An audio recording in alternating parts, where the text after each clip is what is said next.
de test micro, les gentlemen sont plus qu'au niveau. De retour sont les super-héros, les vrais investisseurs frérot. Plus assez de doigts pour compter les lots, les pouces et les abos. Friday 10h, tu connais poto, ton rendez-vous, ta grosse dose d'IMO. Dédicace à tous nos haters qui font coucou en message perso. Savoir si là elle s'est laissée mort ou si on peut offrir les frais de port. Tu te demandes combien on pèse avec ton tout petit cerveau.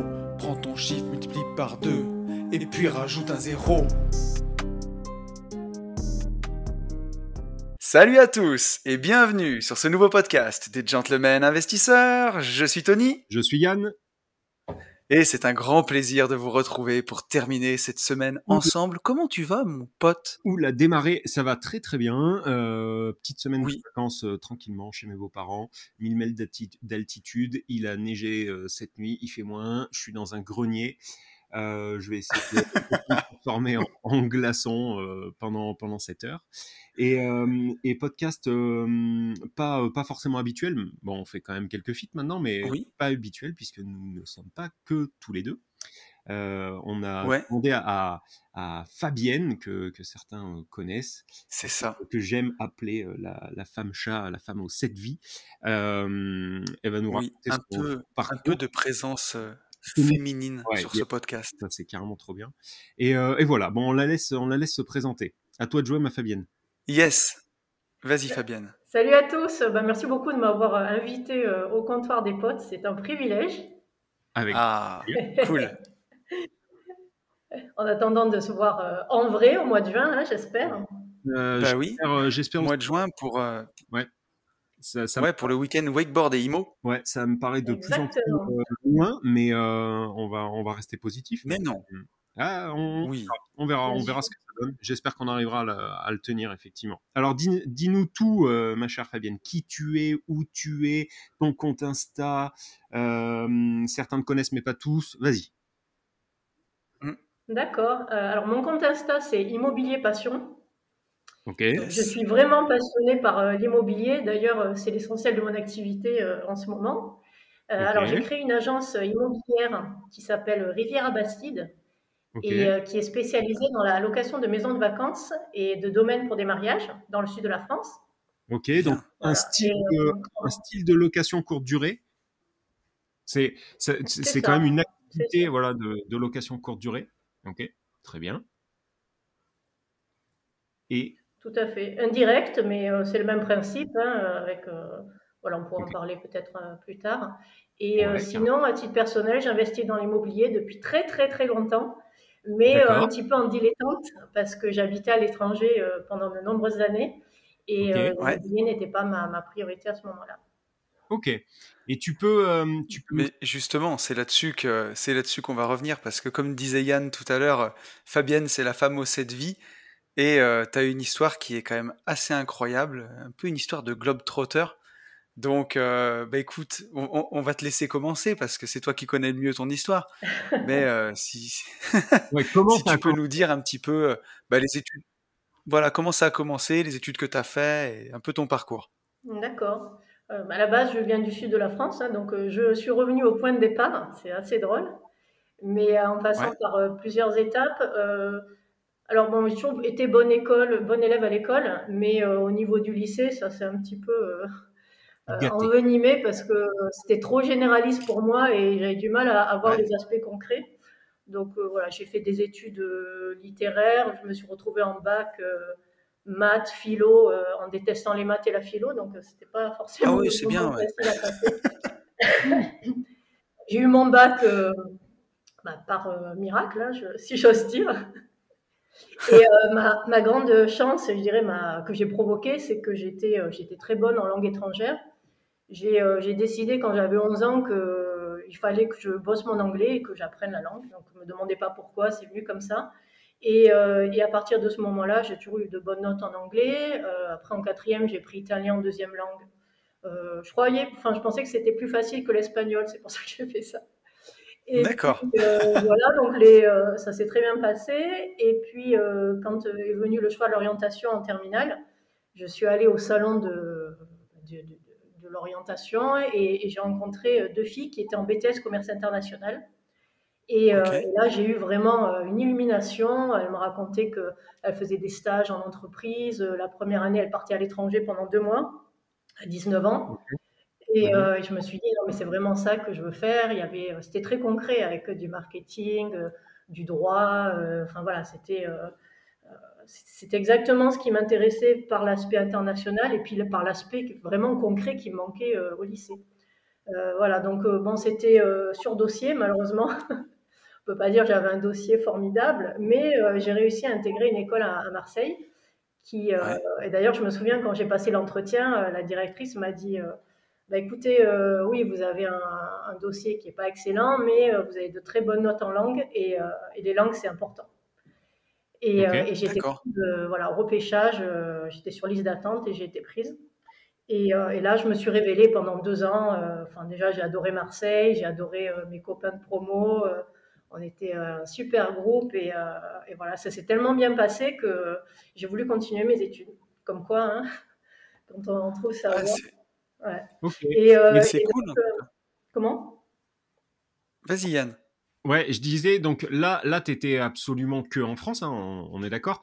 T'as pas fait de stage pendant tes années d'études à l'étranger. Si, justement, je ne l'ai pas mentionné, mais en première année de BTS, on avait un stage obligatoire à l'étranger. D'accord. Et j'ai décidé de partir en Italie. Ok. Ok.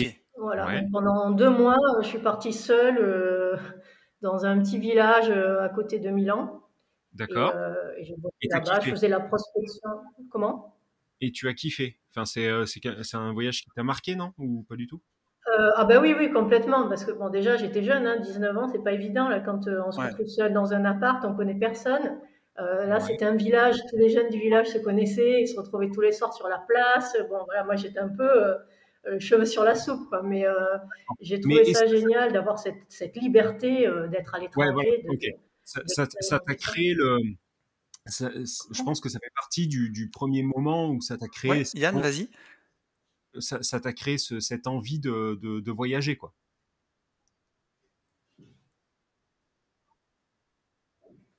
Oui, oui, complètement. En plus, en étant à côté de Milan, j'ai eu l'occasion d'y aller.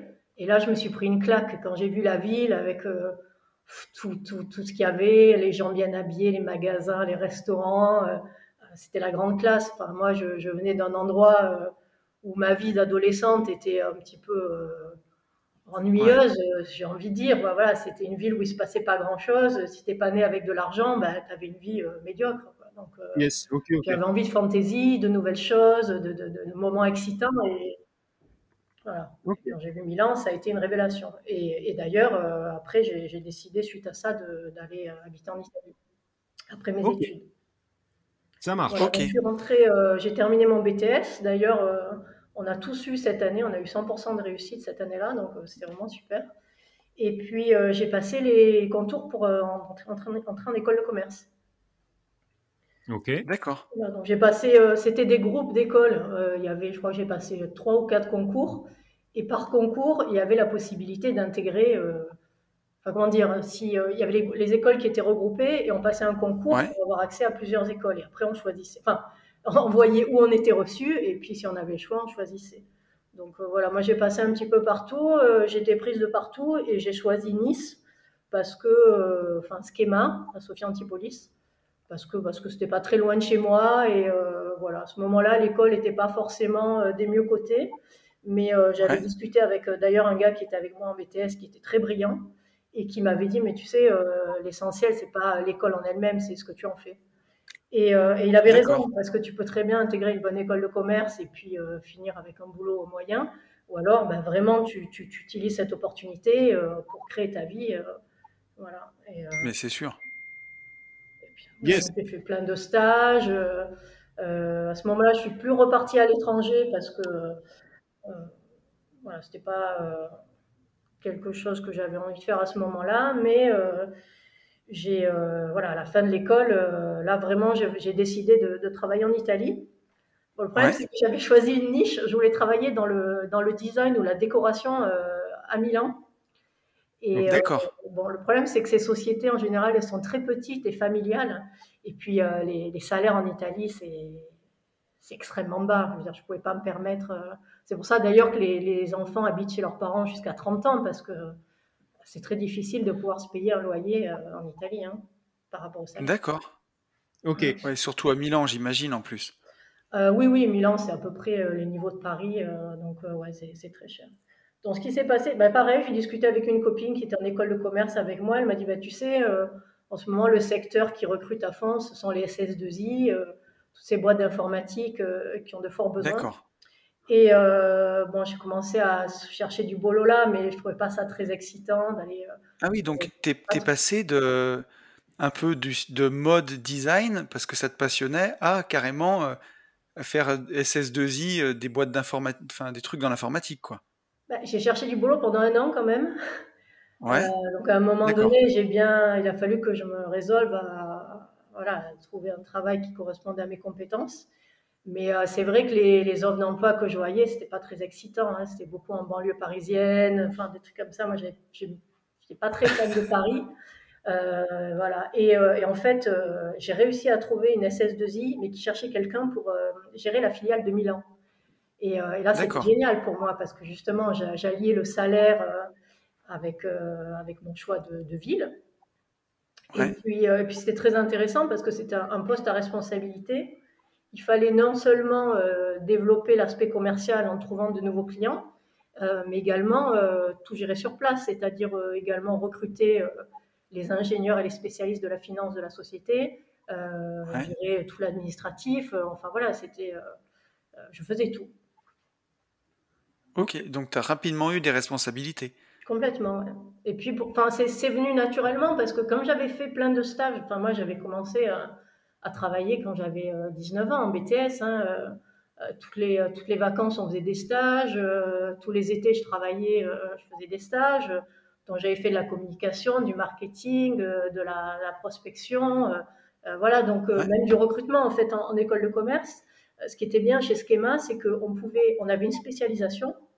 Mais après, on avait le choix des cours. C'était vraiment des cours à la carte. Et du coup, moi, j'ai pris une spécialisation officielle qui était ressources humaines. Parce que comme j'avais fait déjà du commerce international, je n'allais pas refaire la même chose. Mais en Ouais. parallèle, j'ai pris des cours de marketing international. Donc, j'avais vraiment cette double compétence. Et j'avais fait des stages de recrutement. Donc, je savais très bien comment passer des annonces, comment identifier des Ouais, profils, etc. Voilà. Donc, ça Et s'est très bien là-bas, passé. top. là-bas en Italie, on est d'accord que tu étais locataire, quoi. Enfin, là, à ce moment-là, tu es à des années-lumière de l'immobilier, quoi, ou de ce que tu fais aujourd'hui. On est d'accord, il n'y a aucun lien. Il n'y a aucun lien. Moi, j'ai acheté mon premier appart en 2003, alors que je suis arrivée à Milan en 2000. Et je me suis D'accord. posé la question d'acheter l'appartement où j'habitais parce qu'il était magnifique. Mais ça m'a vite calmée parce qu'elle m'a annoncé des prix de vente dingues. Et le problème, c'est que quand tu travailles à l'étranger comme ça, tu te sens un petit peu sur un siège éjectable. Et D'accord. j'avais aucune idée de combien de temps j'allais rester. Donc je me suis dit acheter alors que je ne sais pas si dans 1 an je serai encore là. Voilà. D'ailleurs, pour la Ouais. petite histoire, j'avais eu l'option de louer l'appartement sans cuisine et de l'acheter moi-même. Ou alors de louer la cuisine. Et du coup, je m'étais dit, bah, je Oh vais louer la putain. cuisine parce que je ne sais pas combien de temps je vais rester. Et je suis restée 7 ans, j'ai loué la cuisine pendant 7 ans. Quoi. Ok. J'aurais dû l'acheter 1000 fois. Ok. Ouais. C'est vrai que ça fait un peu rat race comme ça de louer une cuisine pendant 7 ans, hein. Mais enfin bon, à l'époque, Ouais, ouais, bon, tu peux j'ai pas essayé de savoir, quoi. renégocier avec la propriétaire, mais elle m'a pas laissé. Donc, bon, l'appart était super, j'étais bien placée. Bon, c'était pas Et grave. donc là, t'as acheté ton premier appart en 2003, tu nous dis comment t'en es venu à l'immobilier alors?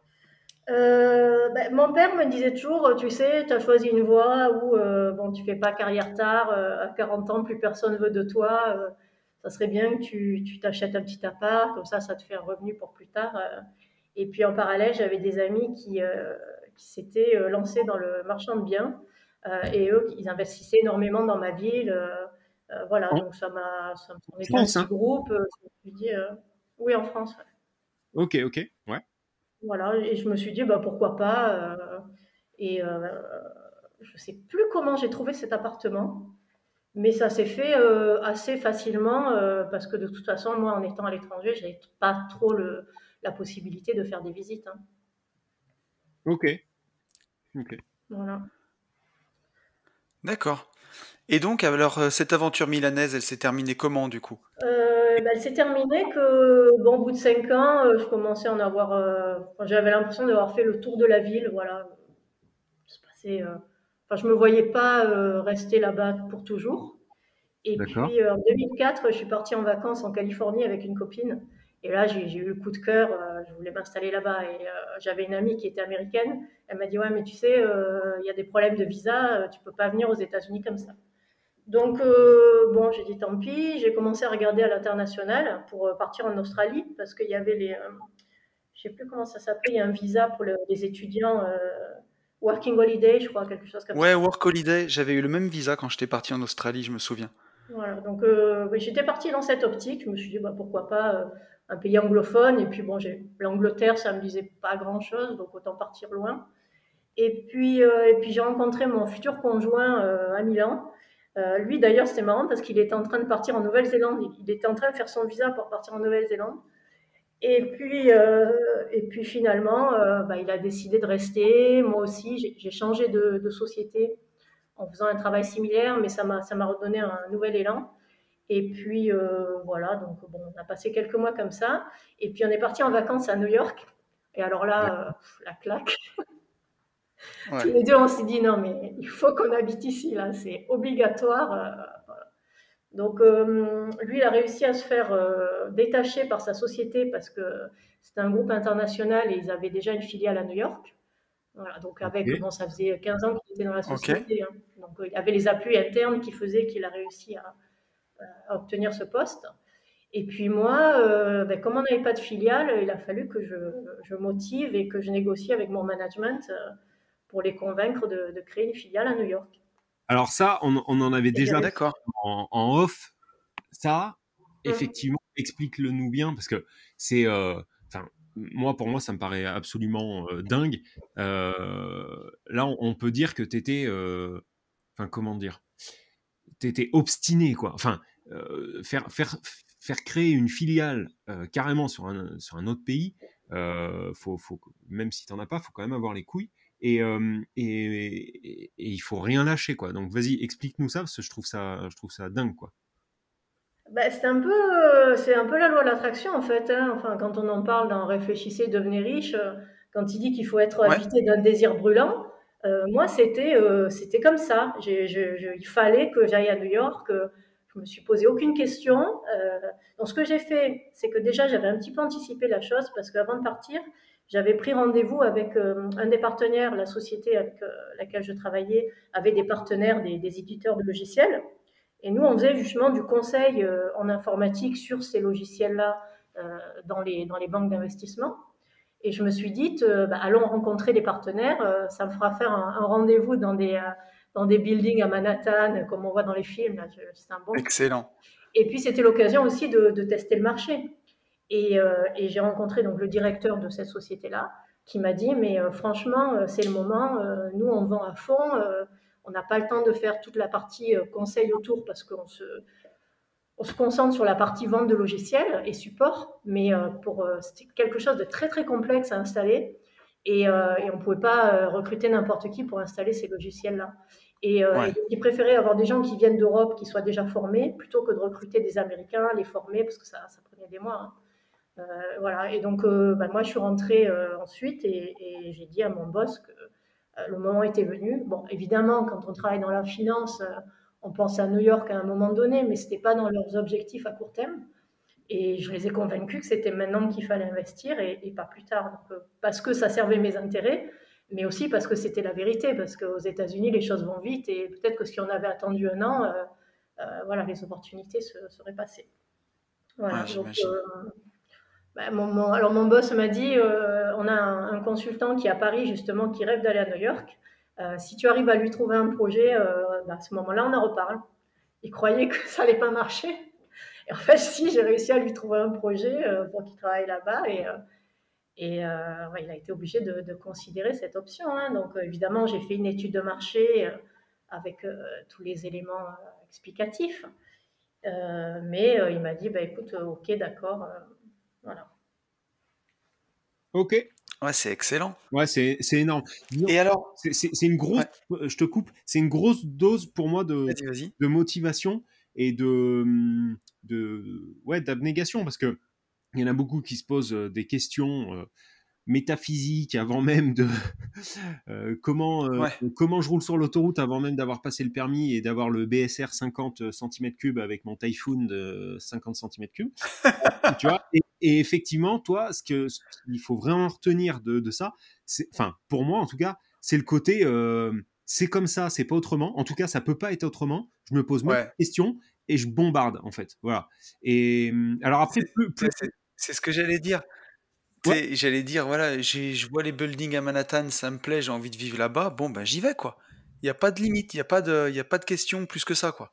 ouais, En carrément. fait, Ouais, le kiff, c'est vraiment un gros pourquoi pour moi. Je fais les choses vraiment pour vibrer, pour faire, voilà, ressentir des choses exceptionnelles. Moi, ma hantise, c'est de m'ennuyer dans le boulot, ou de façon générale, hein. ouais, C'est quelque Ouais. chose qui me déprime, voilà, qui me flingue. Et c'est vrai que bon, Milan, c'était une ville super. J'ai vraiment profité parce que franchement, enfin, quand on est jeune et qu'on aime sortir, Milan, c'est la quintessence du luxe, du style, du design. Donc, Ouais. il fallait bien que je trouve quelque chose qui soit encore mieux. Et forcément, bah, New York, c'était l'étape supérieure. Mais voilà, c'était obligatoire. Je me suis dit, il faut que je me crée cette opportunité. Mais après, ça allait crescendo. C'est pareil. Comment je me suis retrouvée à faire une école de commerce alors que j'avais des notes au bac qui étaient Mm. pourries, ben parce que voilà, j'ai découvert ce qui me plaisait et j'ai mis tout ce que je pouvais pour y arriver. ok. Ouais, c'est beau. Ouais, non, Ça fait du bien d'entendre des choses comme ça. carrément, carrément. Alors, vas-y, dis-nous la suite. La suite, la suite. Donc, bon, alors après, une fois que mon boss a dit oui, il a changé d'avis. Donc, Ah ouais? je me suis retrouvée, ouais, ouais. Je me suis retrouvée à Milan alors que mon conjoint était déjà à New York. Super. Donc, ouais, Ah, ça, c'était un moment un petit peu délicat à passer, là, parce que je dis, c'est pas Ah oui, possible. excellent, ouais. Et ouais, ouais, donc voilà. Mais bon, heureusement, parce qu'il m'a dit, bon, je vais pas t'envoyer à New York alors qu'il n'y a personne pour te remplacer à Milan. Si la filiale ralentit, voilà, je vais pas arrêter quelque chose pour que tu puisses aller ailleurs. Donc, bon, je suis quand même, j'ai continué à prospecter là-bas, faire des rendez-vous. Et alors là, coup de chance, il y avait 5 associés dans cette société. Donc mon boss, c'était un des 5 associés. Et il y en avait un autre qui avait un profil plus technique, hein, plutôt ingénieur, qui est venu en voyage de prospection avec moi. Et lui, ben, coup de chance, il a eu le coup de cœur aussi pour New York et il a décidé de partir s'installer là-bas avec sa famille. Voilà. Donc D'accord. après, financièrement, c'était un choix difficile parce que plutôt que de me payer moi uniquement, il fallait payer une autre personne. Et comme on avait des compétences complémentaires, on s'est dit que justement avec quelqu'un comme ça, on pourrait arriver à lever des projets plus gros plus rapidement. mhm, Parce que c'est pas évident. Si tu as des appels d'offres à New York et qu'à chaque fois il faut faire venir une équipe de Paris, bon voilà, c'est un peu moins flexible. ok. Et comme ce gars était très très bon en avant-vente, il avait énormément d'expérience, bah, c'est ce qui s'est passé. On a réussi à signer un contrat chez un gros assureur américain. Et puis ça nous a amené un bon revenu très rapidement. On a recruté, on a fait venir des personnes d'Europe aussi, on a formé sur place. Voilà. Donc ça, c'était juste avant la crise des subprimes. Donc là, on est quoi? 2007, Purée. 2008? Ouais, c'est ça. Moi, je suis arrivée en janvier 2007. Donc, voilà, pendant un an, ça a explosé. Et puis là, bah, exactement un an après, 2008, d'un coup, tous les contrats se sont arrêtés. Mais vraiment, du Mon jour au Dieu. lendemain, hein. C'était le client qui téléphone. Bon, bah, écoute, là, ça va plus être possible. Donc, tu récupères tes 10 personnes et puis on verra plus tard. Incroyable. Ok. Ouais, donc là, c'était assez violent parce que dans notre société, tous les consultants étaient salariés. Donc ça voulait dire que s'ils étaient en clientèle, bah, ils étaient payés, je sais pas moi, peut-être 800 € par jour, enfin 800 dollars Ouais. par jour. Et s'ils étaient chez nous, ils étaient payés zéro et en plus on assurait tout le salaire. Voilà. Euh, donc en termes Ouais, de d'accord. revenus, ouais, ça faisait des gros écarts, surtout quand tout le monde se retrouve au bureau en même temps en fait. Et oui. Ouais, bien sûr. Voilà. Donc bah là, on est reparti sur Bah, pareil, moi, j'ai géré ça comme une crise, donc je me suis mise vraiment en mode guerrière pour tout rattraper. J'ai changé d'activité, j'ai fait du recrutement permanent aussi, parce que comme on avait des profils qui pouvaient convenir pour des postes de middle office, par exemple, bah, j'ai réussi à recruter des personnes comme ça. Heureusement, on avait des clients français qui, euh, qui étaient un petit peu, bah, qui réagissaient à la crise en retard. Donc, ils avaient encore des budgets, j'ai pu signer des contrats comme ça. Et puis, en fait, je suis restée seule dans la filiale avec mon assistante administrative qui travaillait à mi-temps. Et le partenaire de la société a été renvoyé à Paris parce que financièrement, c'était plus possible de garder les deux salaires. La DRH aussi a été renvoyée à Paris. Donc, ouais, c'était un moment pas facile, mais en l'espace d'1 an et demi, bah, je suis arrivée au résultat du début, même plus, parce que après les choses, voilà, aux États-Unis, ça s'arrête d'un coup, mais quand ça reprend d'un coup aussi. Donc voilà, ça m'a permis de bien remonter l'activité. Voilà, donc je suis restée à New York pendant 6 ans.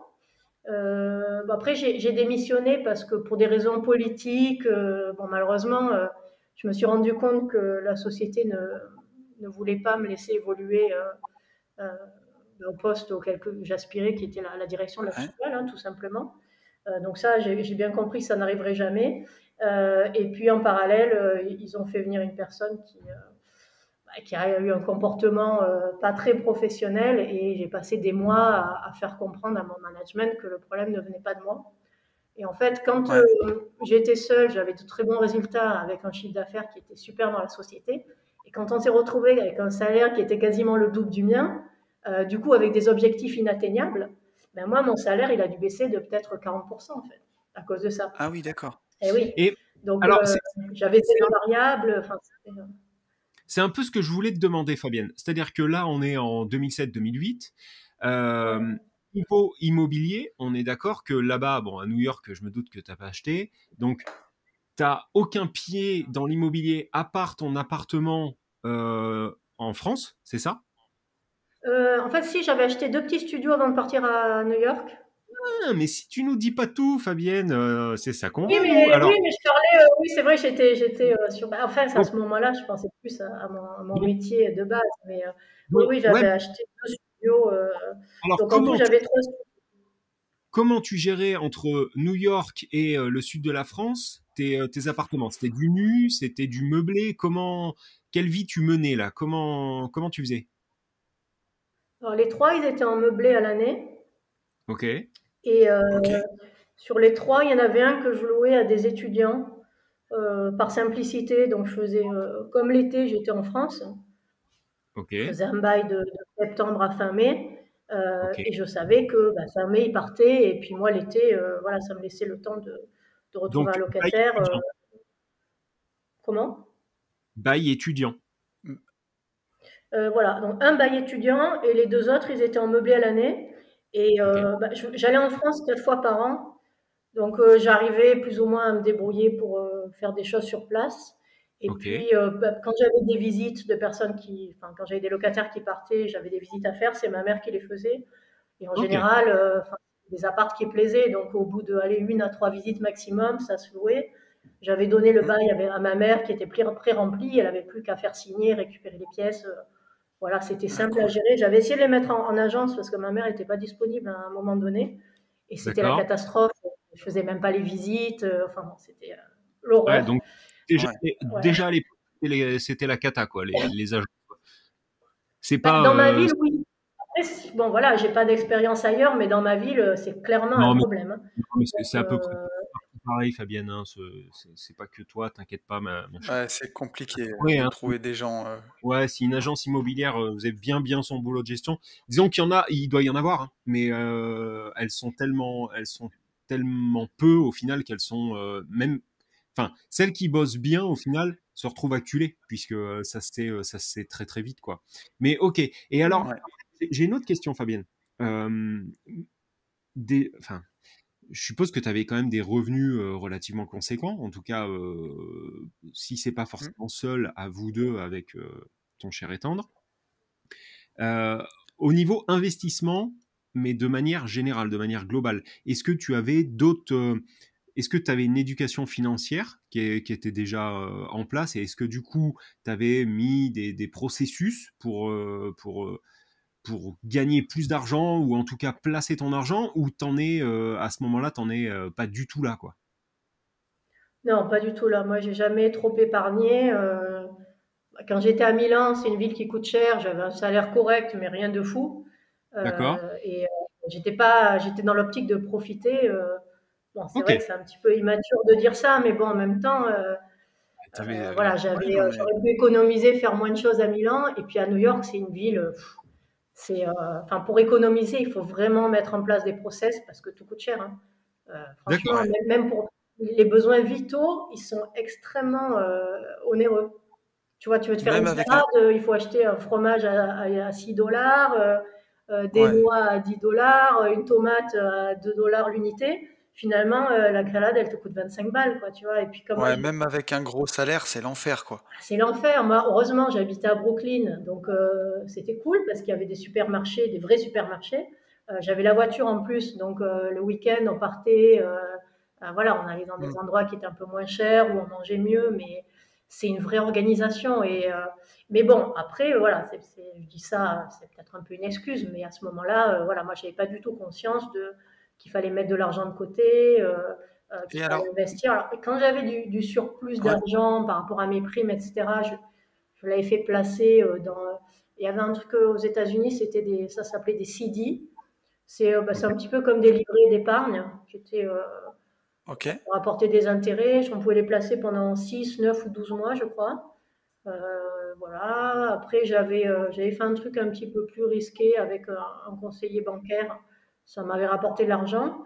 Mais c'est pour ça que j'ai voulu continuer à investir dans l'immobilier parce que c'était ce que je maîtrisais le C'est plus. c'est ce que c'est ce que j'allais te dire, Fabienne, c'est que malgré tout, le fait que tu as un gros salaire, parce que moi je le vois pour parfois discuter avec des gens qui bossent et qui ont des gros salaires, ils snobent un peu l'investissement parce qu'ils se disent pourquoi me faire chier à emprunter dans l'immobilier pour faire un studio qui va me rapporter 300 € par mois alors que j'en gagne 5 ou 6 000.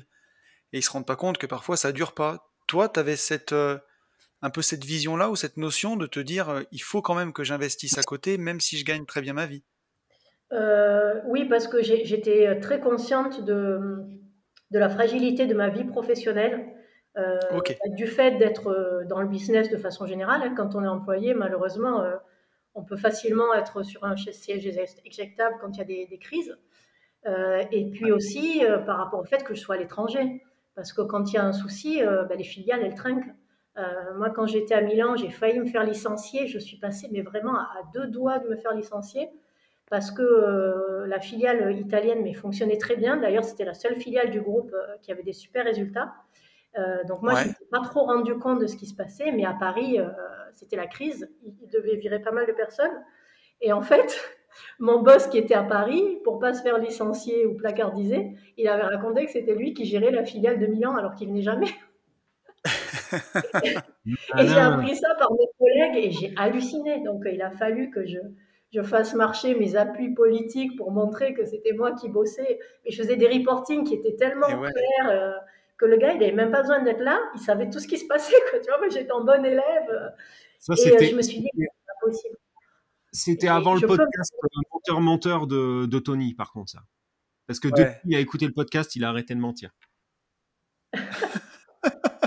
Mais la rat race level plus, c'est Game of Thrones. Ah bah Ah Moi, je oui. me ouais, non, mais souviens c'est.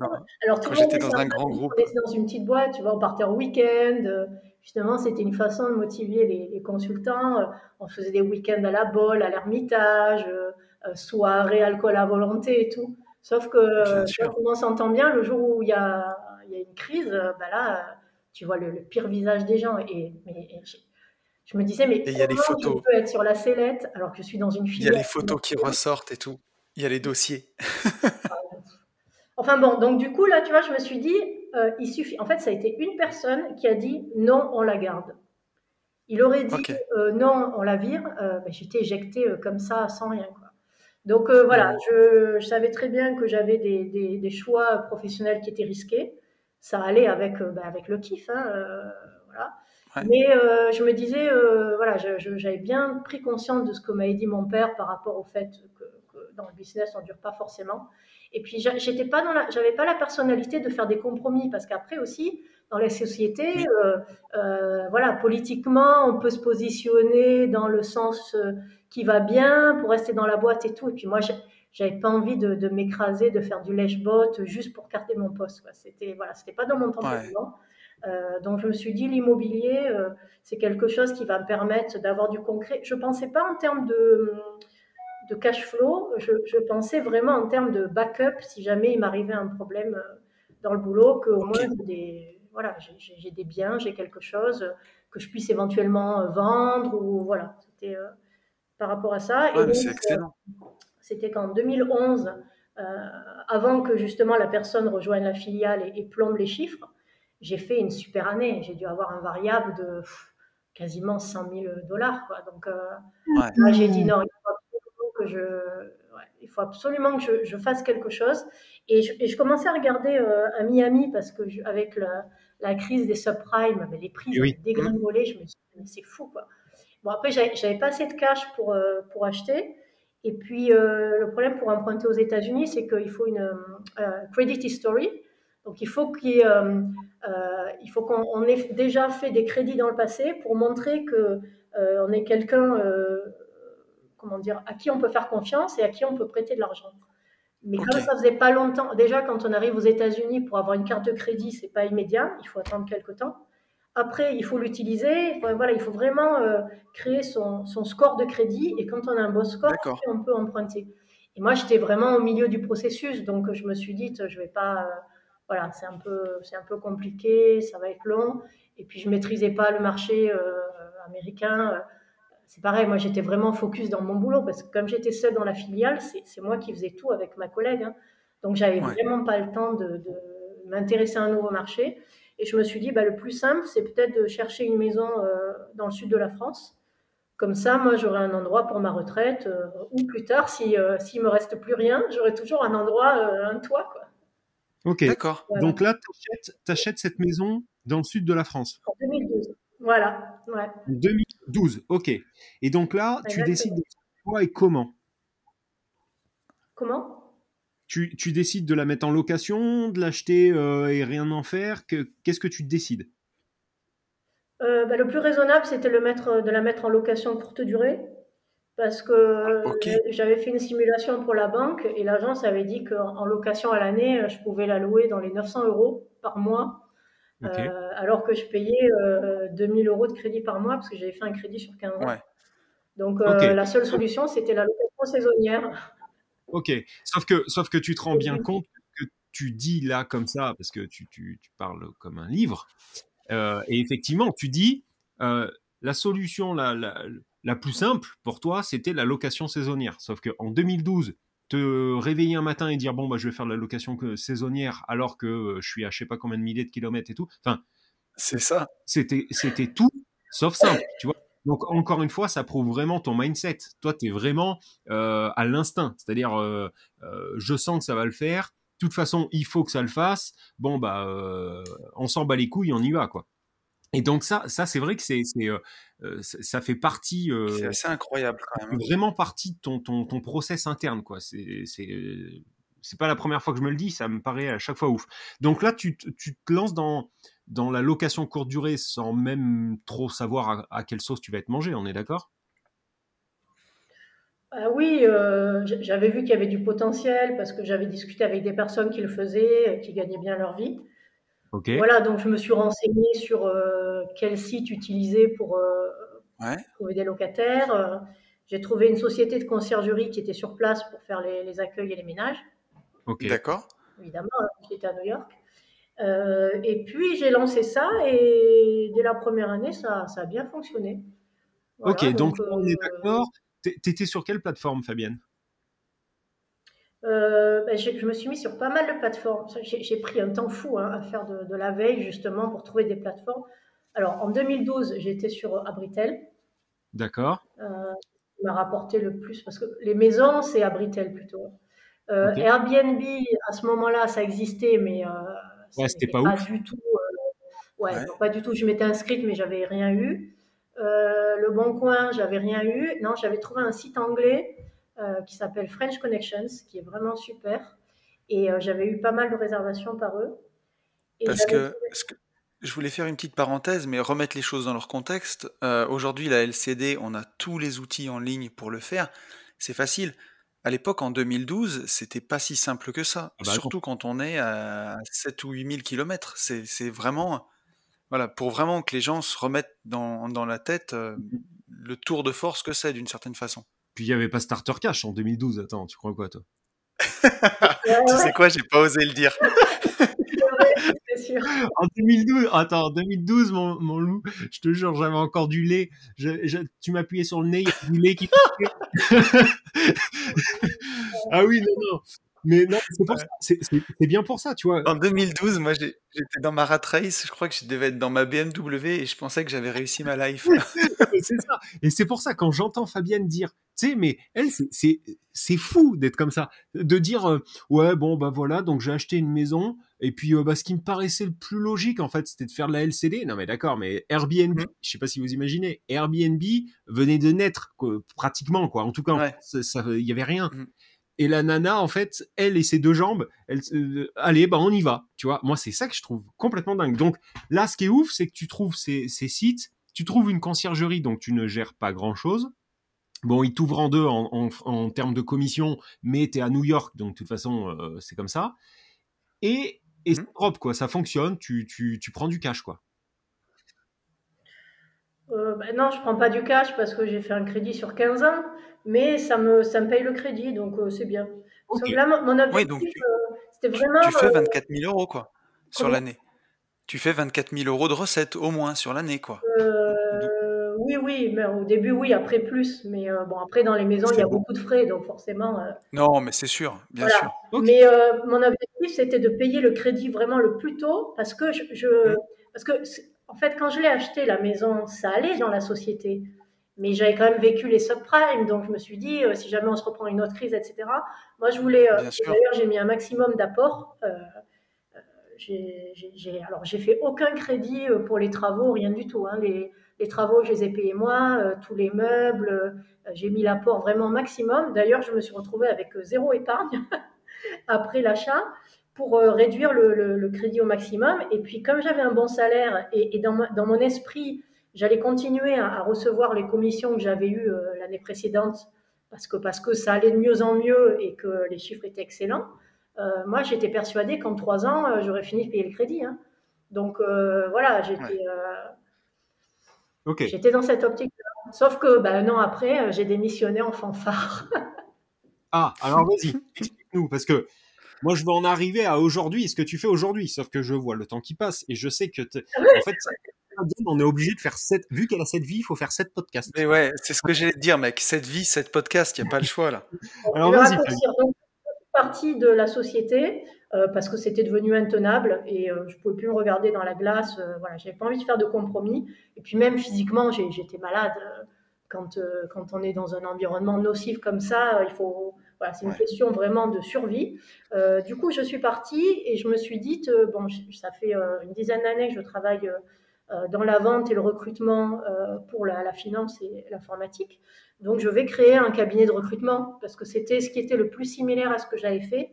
Et comme j'arrivais pas à trouver de poste qui me plaise suffisamment, je me suis dit, je vais me mettre à mon compte et j'ai décidé d'aller à Londres parce que déjà, c'était moins cher que New York, même si ça reste cher, mais voilà, en tout cas, les appartements, c'était moins cher.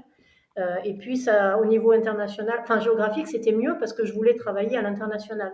Donc, c'était mieux d'être à Londres, comme tous les recruteurs d'ailleurs, pour pouvoir gérer plusieurs pays. Voilà.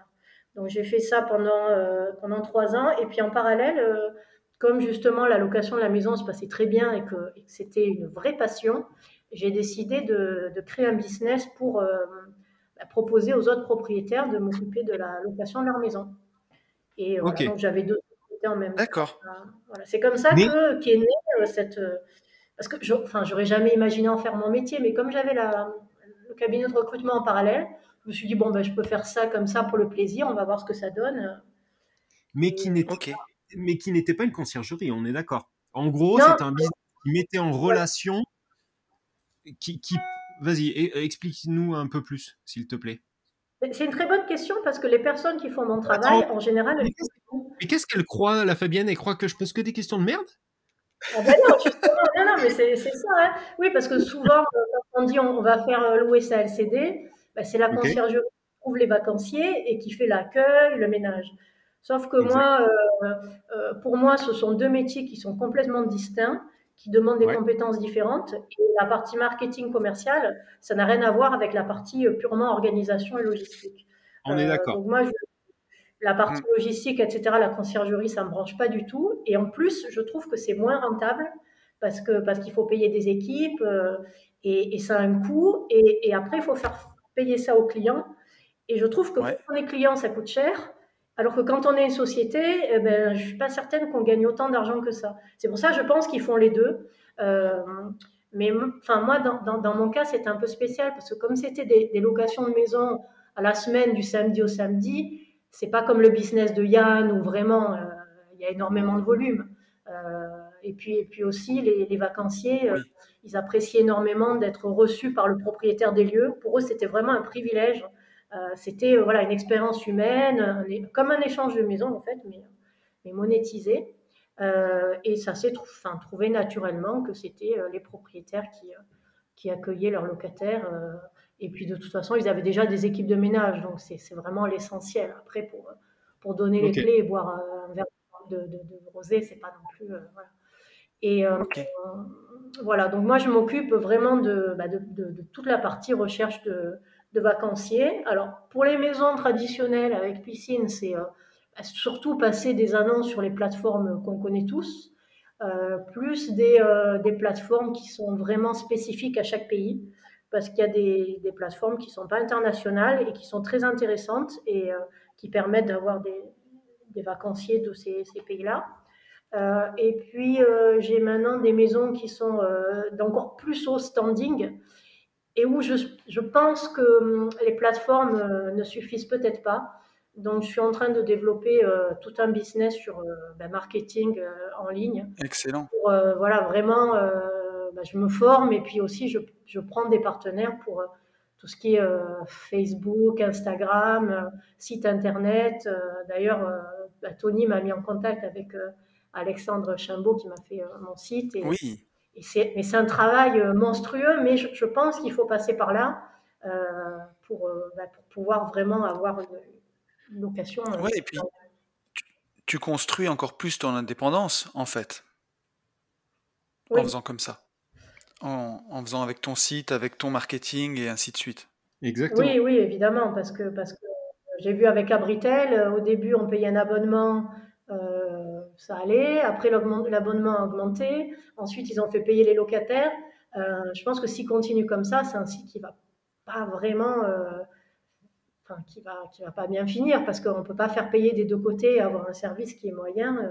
Ouais. Donc oui, il faut, enfin, si, Ouais. C'est vrai que faut mettre en place. dans la location courte durée, c'est quelque chose qui est fréquent. Tu vois, c'est par exemple une question qu'on me pose fréquemment. Est-ce que j'ai un site, etc. Et en fait, je pense que ça dépend vraiment, vraiment des produits qu'on a en vente et aussi des régions où on est. Moi, aujourd'hui, j'ai aucun intérêt puisque je remplis à 97%, donc je ne veux pas me Ouais. prendre la tête Mais je sais qu'il y a des channel managers qui mettent en place directement des sites privés, c'est-à-dire que quand tu prends ton abonnement avec ton channel, ils te mettent en place un WordPress, un site. Et après, il y a beaucoup de gens, effectivement, qui ont leur propre site. Et ça peut être sur de la baraque, par exemple, ça me paraît une évidence, tu vois. De la grosse maison de vacances, ça me paraît évident. Maintenant, c'est pas non plus une obligation, hein. Voilà, j'intervenais juste parce que je sais que sinon on Ouais. va mettre un crabe de plus dans la tête de beaucoup, tu vois. C'est-à-dire que Ouais. pour faire la location courte durée, on n'est pas obligé d'avoir un site. Voilà, c'était juste ça. Ouais, je suis d'accord avec toi. D'ailleurs, moi, j'en avais un de site, mais Alexandre m'a dit que j'avais quasiment aucune vue. Ouais, Et si j'ai créé également toute cette activité marketing, c'est également pour trouver des clients, en fait, des propriétaires qui acceptent de me donner leur maison en location. Parce que yes. jusqu'à présent, trouver des vacanciers, ça n'a jamais été un souci. Mais c'est pas Ouais. évident de savoir comment démarcher les propriétaires parce que je suis très sélective sur le choix des maisons. Et il faut que j'arrive à avoir suffisamment de volume pour choisir les maisons qui m'intéressent et que je vais bien louer. Mais c'est pas évident de prospecter, enfin, à part appeler toutes les maisons du Bon Coin, et franchement, ça marche pas trop. Donc, je m'étais dit, en ayant un vrai branding et une présence en ligne, c'est rassurant aussi pour les propriétaires parce qu'ils auront envie de me confier la gestion de leur maison. Oui, ce qui est vrai. Hein. Ouais. Mm. Ok. Ouais, c'est vraiment intéressant. Et j'allais te poser une question d'ailleurs, Fabienne, qui me vient avec ça, c'est que aujourd'hui, après avoir été salarié pendant des années, mais avec quand même beaucoup d'indépendance, beaucoup de responsabilités, et j'ai envie de dire aux quatre coins du monde, on n'en est pas loin. Est-ce qu'aujourd'hui, ta liberté, elle passe obligatoirement par l'entrepreneuriat, par ton entreprise, ou est-ce que tu pourrais retourner salarié demain s'il le fallait? Non, pour moi, ça passe obligatoirement par l'entrepreneuriat parce que je préfère, enfin, pour moi, la liberté, euh, ça, ça n'a pas de prix. Si je dois faire le choix entre le salaire et la liberté, mais je choisirais la liberté. Je préfère vivre, Ouais, enfin, à l'extrême de façon frugale et être libre plutôt que d'avoir. Parce que là, enfin, quand on est dans une société, quand tout va bien, ça va. Mais on a vraiment notre vie est gérée par d'autres personnes en fait. ouais, À moins qu'on soit en veille vraiment et qu'on fasse du networking en permanence et qu'on sache que bah, si ça se passe mal, on peut aller ailleurs, etc. Soit. Mais moi, j'étais tellement dans une niche que de toute façon, tout le monde se connaissait. Il suffit que j'aille parler à la concurrence pour qu'ils appellent mon boss et que ça se sache. Donc, moi, j'ai pas envie d'être dans un boulot où du jour au lendemain, je peux être éjectée comme ça sans raison. ouais. Voilà. C'est Et certain. C'est certain. ça arrive, hein. Je pense, enfin, je me sers de la perche de Tony. Donc, tu parles d'entrepreneuriat et j'aimerais bien qu'on évoque je crois que c'est la dernière, oui, c'est la dernière chose que tu as mise en place au niveau entrepreneuriat. Ça doit dater du premier confinement, je crois.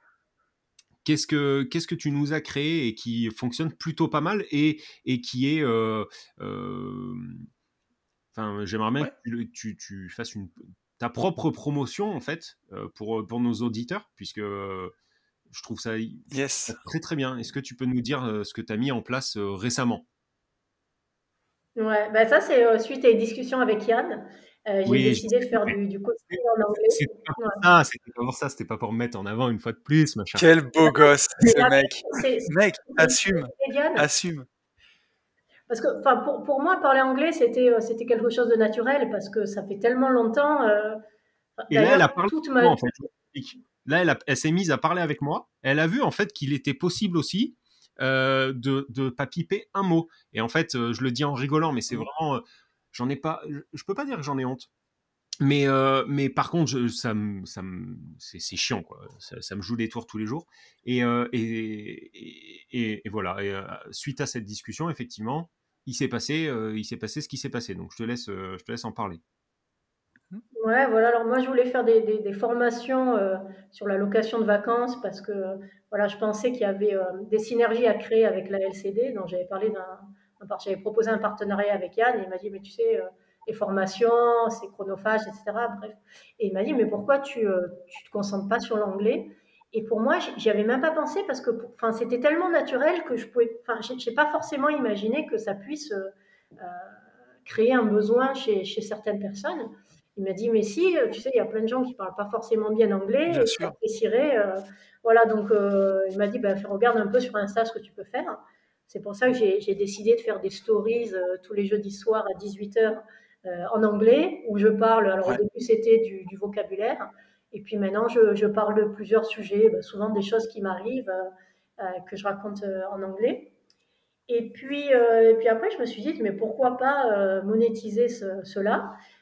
Et c'était un challenge aussi pour moi d'arriver à proposer des choses par rapport grâce à mon site, enfin mon compte Instagram. Et voilà, donc j'ai mis en place du coaching en anglais. Alors au début, c'était plus orienté immobilier. Je me suis dit, avec tous les gens qui font la LCD, qui ont une clientèle internationale, il faut absolument Complètement. qu'ils aient Ouais. un accueil en anglais en bonne et due forme, qu'ils sachent comment accueillir les gens, avoir un mail de réservation, etc. parce que les traductions Google, c'est vraiment pas possible. Je veux dire, le temps passé, les efforts en Ouais, décoration, en process c'est sûr. d'aider, et le gars arrive, il voit un livret qui est mal traduit. C'est vraiment, voilà, c'est un Moi, problème. le plus C'est bel pas pro, exemple, quoi. le plus bel exemple, j'avais fait un Google Translate là, et dans mon dans mon guide de bienvenue, il y a le fonctionnement de l'enceinte Bluetooth. Et en fait, ça m'avait mis, mais je m'en suis rendu compte quand même. Je suis une chèvre, mais pas à ce point-là. Ça m'avait écrit en fait enceinte, une femme enceinte quoi. Ah oui. C'est le truc un peu con, mais ouais, non, mais tu as raison, Fabienne. Et on est bien d'accord là-dessus. Tu as un marché qui est fou, notamment avec des chèvres comme moi, quoi.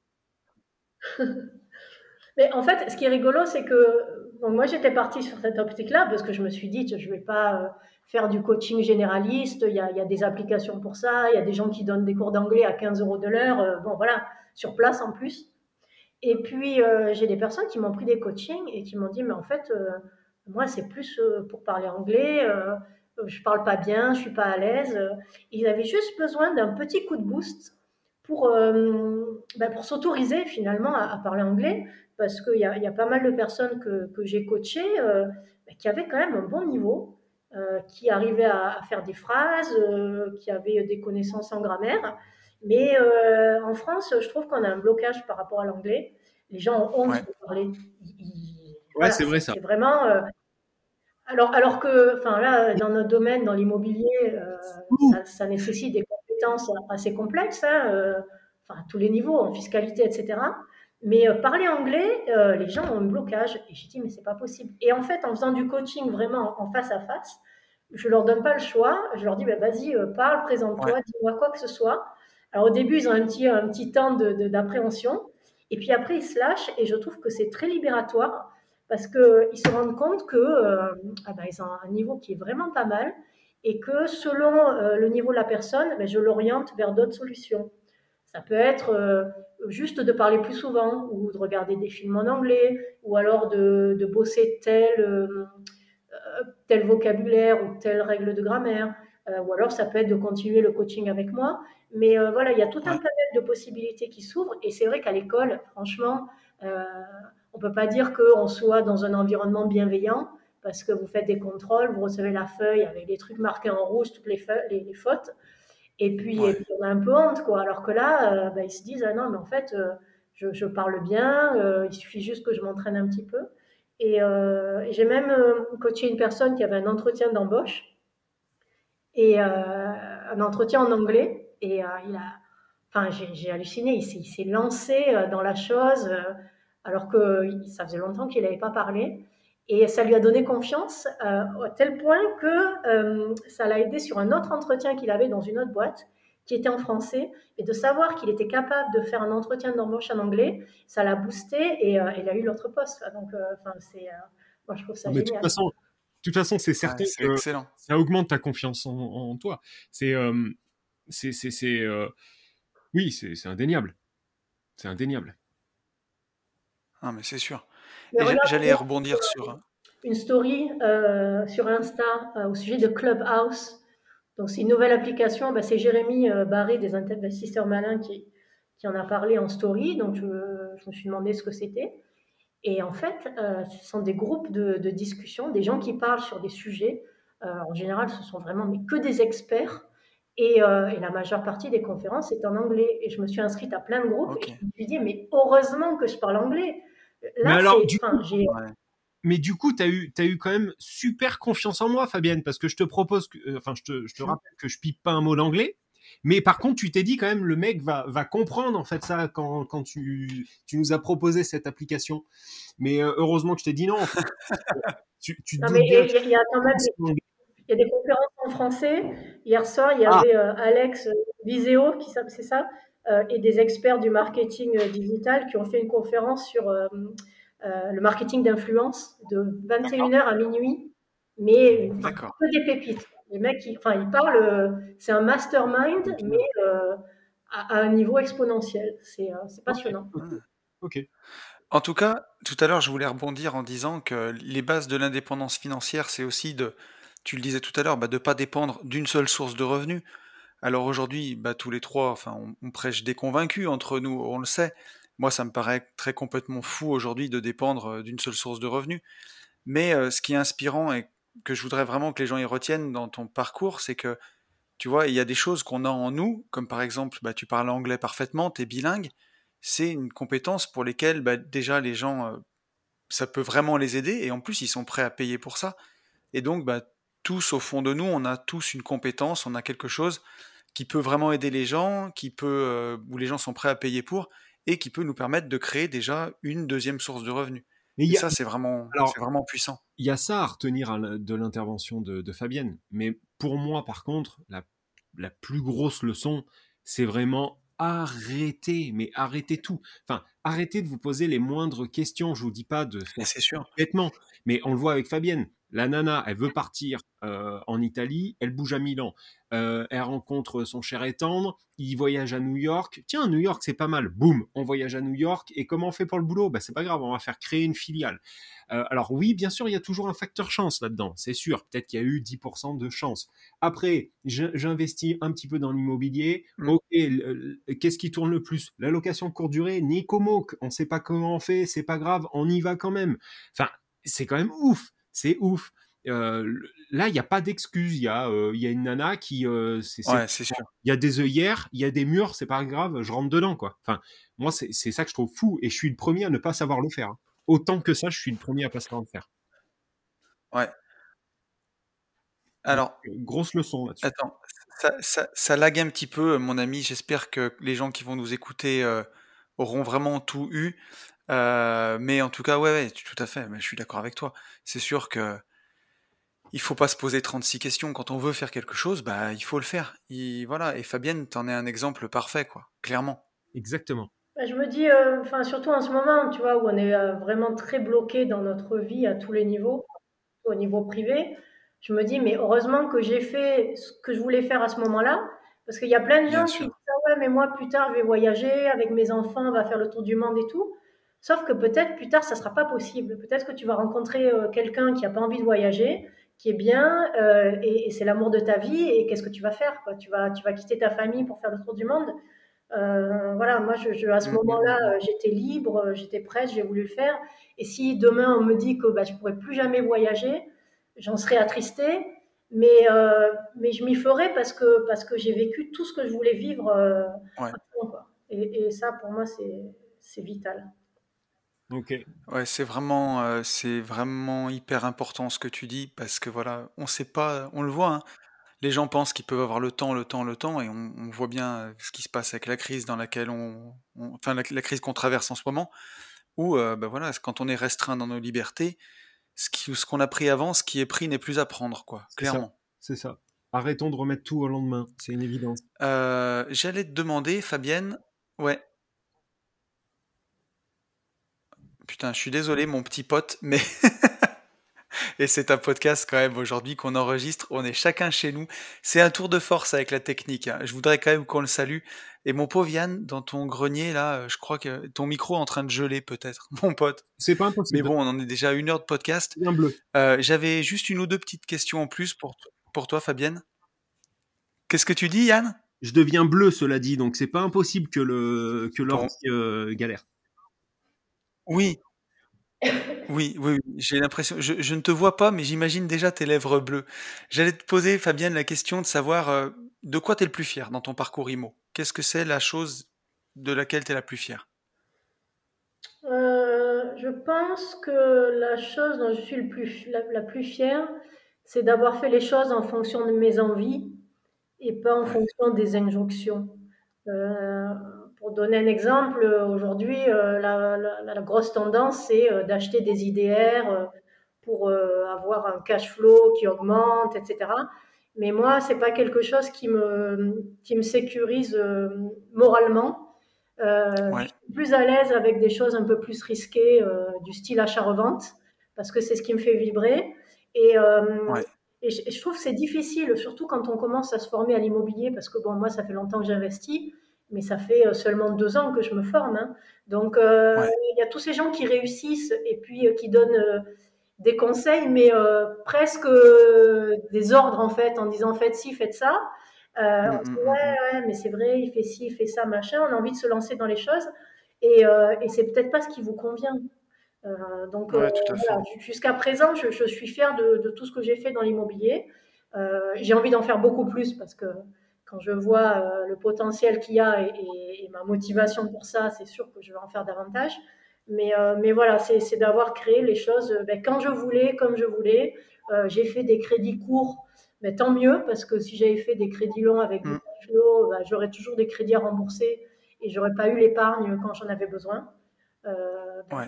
voilà, il n'y a pas de. Enfin, si, il y a des règles à respecter, mais si on peut essayer de prendre du recul par rapport à ça et faire les choses comme on le sent nous, je pense que c'est mieux.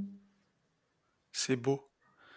Et j'allais te demander, ce sera, je pense, la dernière question, après, à moins qu'il y en ait une autre derrière, mais aujourd'hui, qu'est-ce qui te fait le plus peur pour la suite de ton parcours? Et s'il n'y a rien qui te fait peur, quel est un des plus gros projets que tu as envie de réaliser?